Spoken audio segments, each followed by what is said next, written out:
तो कहानी की शुरुआत में हम आइसलैंड में हो रही बर्फबारी को देखते हैं, जिस दौरान घोड़ों का एक ग्रुप अपने घर की ओर जा रहा होता है। तभी अचानक कोई क्रीचर घोड़ों के पास आने लगता है, जिससे सभी घोड़े बहुत डर जाते हैं और वहाँ से भागने लगते हैं। इसके बाद वो क्रीचर भेड़ों के फार्म में आता है, जिसके आने से एक भेड़ अचानक से गहरी सांस लेकर बेहोश हो जाती है और क्रीचर वहाँ से चला जाता है। ये फार्म इंगवर और मारिया नाम के कपल का था, जो कि आइसलैंड के पहाड़ों में शांति से रह रहे थे। अब क्योंकि उनके बच्चे नहीं थे, इसलिए वो बहुत अकेला महसूस करते थे। खैर, दोनों अपना परिवार चलाने के लिए भेड़ों की देखभाल के साथ साथ सब्जियों की खेती करने का काम करते थे। दरअसल ये जगह शहर से काफी दूर थी, जिस वजह से कोई भी यहाँ नहीं आता था और दोनों फार्म में काम करके अपना समय बिताते थे।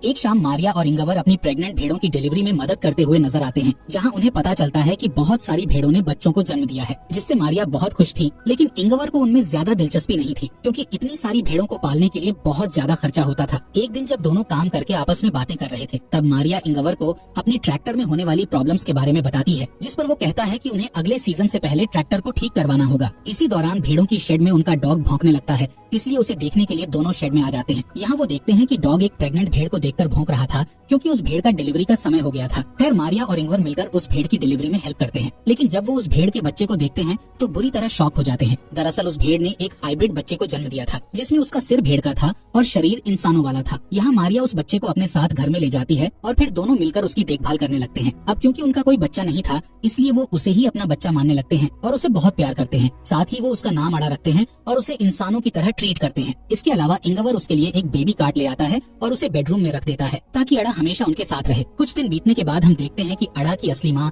अपने बच्चे को आवाज लगाकर बुला रही होती है, लेकिन मारिया उसे उसका बच्चा वापस नहीं करती है। इसके बाद इंगवर देखता है कि मारिया अड़ा को अपने बच्चे की तरह गोद में लेकर खिला रही है। ये देखकर इंगवर इमोशनल हो जाता है और रोने लगता है। पर अब हाइब्रिड भेड़ के आने से दोनों की जिंदगी में खुशियाँ आ चुकी थी, इसलिए इंगवर बहुत खुश होता है। एक दिन जब इंगवर ट्रैक्टर को ठीक करने की कोशिश कर रहा था, तब उसका डॉग उसे खेत की ओर इशारा करके कुछ दिखाने की कोशिश करता है, लेकिन इंगवर को कुछ समझ नहीं आता, इसलिए वो उसे इग्नोर कर देता है। इसी तरह समय बीतता जाता है और अड़ा की असली माँ अपने बच्चे की तलाश में घर के पास आकर खड़ी रहती है, लेकिन मारिया हमेशा उसे घर से दूर कर देती है, जबकि अड़ा विंडो से उसे देखती रहती है। एक सुबह जब मारिया खेत में काम करने के लिए जाती है, तब वो इंगवर से अड़ा की देखभाल करने का कहती है, पर इंगवर काम करने के लिए शेड में चला जाता है और गलती से घर के गेट को खुला छोड़ देता है। जब मारिया घर पर वापस आती है तो वो इंगवर से अड़ा के बारे में पूछती है, जिस पर इंगवर बताता है कि बाहर जाने से पहले मैंने उसे बेडरूम में सुला दिया था। इसलिए वो अड़ा को देखने बेडरूम में जाती है, लेकिन अड़ा बेडरूम में नहीं होती है, जिससे मारिया और इंगवर बहुत डर जाते हैं और घर के चारों तरफ उसे ढूंढने लगते हैं। यहाँ मारिया बहुत ही टेंशन में आ जाती है। तब इंगवर उसे शांत करता है और कहता है कि वो अड़ा को जल्द ही ढूंढ लेंगे। अब वो दोनों अड़ा को अपने पूरे एरिया में खोजने लगते हैं, लेकिन उन्हें कहीं पर भी वो दिखाई नहीं देती है। इसलिए थक हार कर दोनों घर की ओर जाने लगते हैं। तब उन्हें भेड़ की आवाज सुनाई देती है। मारिया उस आवाज का पीछा करती है और देखती है कि अड़ा की असली माँ अड़ा को अपने साथ बाहर लेकर आई थी। मारिया तुरंत उस भेड़ से अड़ा को छीन लेती है और उसे ठंड से बचाने के लिए कपड़े से ढकने लगती है। जिसके बाद वो घर जाने लगते हैं, जिस दौरान अड़ा की माँ उनके पीछे आने लगती है, जिससे मारिया उस पर गुस्सा होती है और उसे यहाँ से दूर जाने का कहती है। घर में आने के बाद वो अड़ा को सुला देते हैं और राहत की सांस लेते हैं। कुछ महीनों बाद अड़ा बड़ी हो जाती है और अब वो इस परिवार का हिस्सा बन चुकी थी। खासकर अड़ा का रिश्ता मारिया के साथ बहुत अच्छा हो गया था और वो दोनों एक दूसरे के बिना नहीं रह सकती थी। एक रात मारिया को भेड़ों के बारे में डरावना सपना आता है, जिसे देखकर वो जाग जाती है और सोचने लगती है कि शायद अड़ा की माँ उसे अड़ा से दूर ले जाएगी। इसलिए मारिया अड़ा को बचाने के लिए एक प्लान बनाती है, जिसमें वो इंगवार और अड़ा को सोता हुआ छोड़ घर के बाहर आ जाती है और अड़ा की माँ को शूट करके मार डालती है। जिसके बाद वो उस भेड़ को वहीं पर दफना देती है। तभी इंगवार का भाई पीटर मारिया को ऐसा करते हुए देख लेता है। असल में पीटर शहर में रहा करता था और छोटे मोटे क्राइम करके पैसा कमाता था, लेकिन कुछ कारणों से उसके साथी उसे इंगवार के यहाँ छोड़कर चले गए थे। खैर, पीटर भेड़ों की शेड में जाकर सो जाता है। जब उसकी आंख खुलती है तो उसे अड़ा दिखाई देती है, लेकिन जल्द ही अड़ा वहाँ से गायब हो जाती है, जिससे पीटर को लगता है कि शायद उसने कोई सपना देखा था। सुबह होने पर पीटर इंगवार से मिलता है, जिसे देखकर इंगवार बहुत खुश होता है, क्योंकि पीटर काफी समय के बाद यहाँ आया था। इसके बाद इंगवार उसे घर के अंदर लाता है और मारिया से नाश्ता बनाने का कहता है। जब वो लोग नाश्ता करने के लिए बैठते हैं, तब वहाँ अड़ा भी आ जाती है। यहाँ मारिया अड़ा को पीटर से मिलाती है, लेकिन पीटर अड़ा को देखकर थोड़ा परेशान हो जाता है और किसी से कुछ भी नहीं कहता है। कुछ समय बाद अड़ा और मारिया एक साथ समय बिताते हुए नहा रही होती हैं। इस दौरान इंगवार और पीटर घर को पेंट कर रहे होते हैं। तभी पीटर घर के अंदर जाता है और मारिया को अड़ा के साथ नहाते हुए देखता है।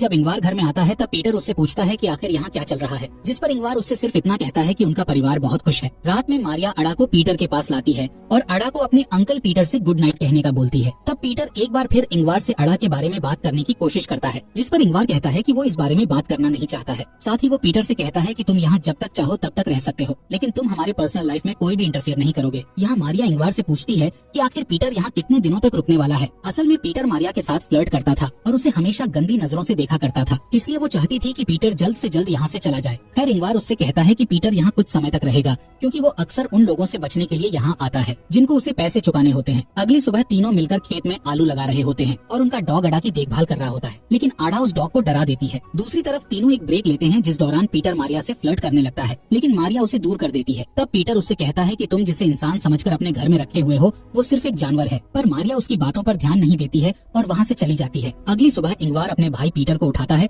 और उसे एक शेड की सफाई करने के लिए मदद मांगता है। तब पीटर को सफाई करते समय अपने पुराने ड्रम्स मिलते हैं, जिन्हें देखकर वो बहुत खुश हो जाता है और ड्रम्स को बजाने लगता है। तब ड्रम्स की आवाज सुनकर अड़ा वहाँ आ जाती है और ड्रम्स का म्यूजिक सुनकर एंजॉय करने लगती है, पर पीटर को ये चीज पसंद नहीं आती है, इसलिए वो अड़ा का मजाक उड़ाने लगता है। साथ ही वो अड़ा को बाहर ले जाता है और उसे भेड़ बोलते हुए जबरदस्ती घास खिलाने लगता है, जिस दौरान इंगवार वहाँ आ जाता है और पीटर को ऐसा करते देख लेता है। अब इंगवार गुस्से में आकर पीटर को डांटने लगता है और अड़ा को अपने साथ ले जाने लगता है, जिस पर पीटर उससे कहता है कि अड़ा कोई इंसान नहीं है बल्कि एक जानवर है, पर इंगवार उसकी बातों को इग्नोर करके वहाँ से चला जाता है। अगली सुबह हम पीटर को देखते हैं जो चुपके से मारिया और इंगवार के बेडरूम में जाता है और उन्हें बताए बिना अड़ा को बाहर ले आता है। इसके बाद पीटर शेड से एक गन उठाता है और अड़ा को घर से दूर ले जाता है, जहाँ वो अचानक से अड़ा के ऊपर गन पॉइंट कर देता है और उसे शूट करने का सोचता है, लेकिन अड़ा के मासूम चेहरे को देखकर उसका मन बदल जाता है। दूसरी तरफ मारिया उठ जाती है और देखती है कि अड़ा रूम में नहीं है, जिससे वो टेंशन में आ जाती है और घर के आसपास उसे ढूंढने लगती है। तभी वो देखती है कि अड़ा पीटर के रूम में है, जहाँ पीटर उसे अपनी गोद में रखकर सो रहा होता है। इससे मारिया को लगता है कि पीटर ने अड़ा को एक्सेप्ट कर लिया है। खैर, इसके बाद हम मारिया को शमशान में देखते हैं, जहाँ वो एक कब्र के सामने बैठकर प्रे कर रही होती है। यहाँ हमें पता चलता है कि मारिया और इंगवार की एक बेटी थी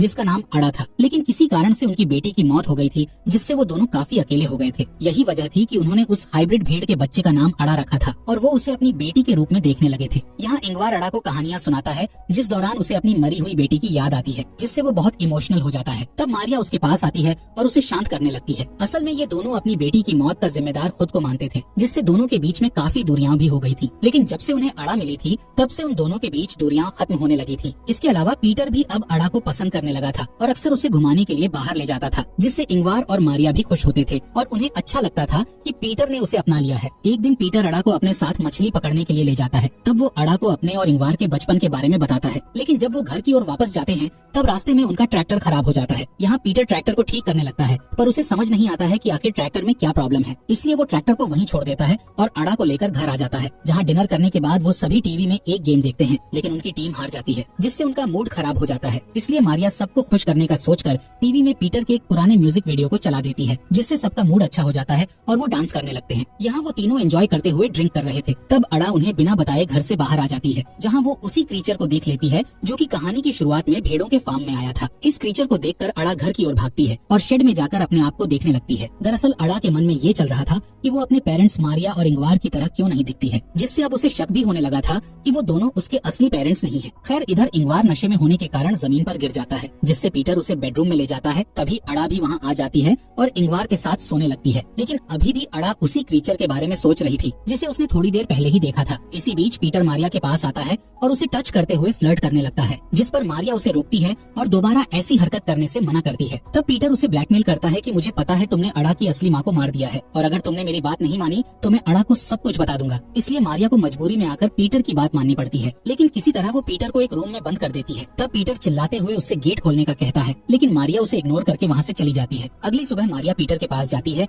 और उसे अपने घर से चले जाने की रिक्वेस्ट करती है, जिसके लिए पीटर मान जाता है और वो उसे बस स्टॉप पर छोड़ने के लिए चली जाती है। इसी बीच इंगवार भी उठ जाता है और अपनी वाइफ और भाई को ढूंढने लगता है, लेकिन जब वो उसे नहीं मिलते तब वो अड़ा के साथ अकेले ही नाश्ता करता है और फिर उसके साथ ट्रैक्टर को लेने चला जाता है। यहाँ मारिया पीटर को ड्रॉप करके उसे बताती है कि अड़ा उनके लिए एक गॉड गिफ्ट है, जिसकी मदद से वो दोबारा अपनी अच्छी जिंदगी की शुरुआत कर सकेंगे। मारिया पीटर से नाराज होने के बावजूद भी उसे कुछ पैसे देती है और फिर अपने घर की ओर निकल जाती है। इसी बीच इंगवार अड़ा को बताता है कि अगर वो घर का रास्ता भूल जाए तो वो घर कैसे पहुँच सकती है। खैर, दोनों ट्रैक्टर के पास आ जाते हैं। तब इंगवार ट्रैक्टर को सही करने लगता है, लेकिन वो ट्रैक्टर की प्रॉब्लम को सही नहीं कर पाता है, इसलिए वो अड़ा के साथ वापस घर जाने लगता है। यहाँ मारिया भी घर पर आ चुकी थी। मारिया सोचती है कि अब वो और इंगवार अड़ा के साथ शांति से रह सकेंगे, लेकिन उसे घर में कहीं भी इंगवार और अड़ा दिखाई नहीं देते। तभी उसे गोली चलने की आवाज सुनाई देती है, जिससे मारिया बहुत डर जाती है और जल्दी से फार्म की ओर भागने लगती है। यहाँ फार्म में हम देखते हैं कि उस क्रीचर ने इंगवार को गर्दन में गोली मारकर उसे मार दिया है। ये क्रीचर भी आधा इंसान और आधा भेड़ होता है, जिससे हमें पता चलता है कि ये अड़ा का असली पिता है और इसको देखने के बाद से ही अड़ा को अपने पेरेंट्स पर शक होने लगा था। खैर, अब वो क्रीचर अड़ा का हाथ पकड़कर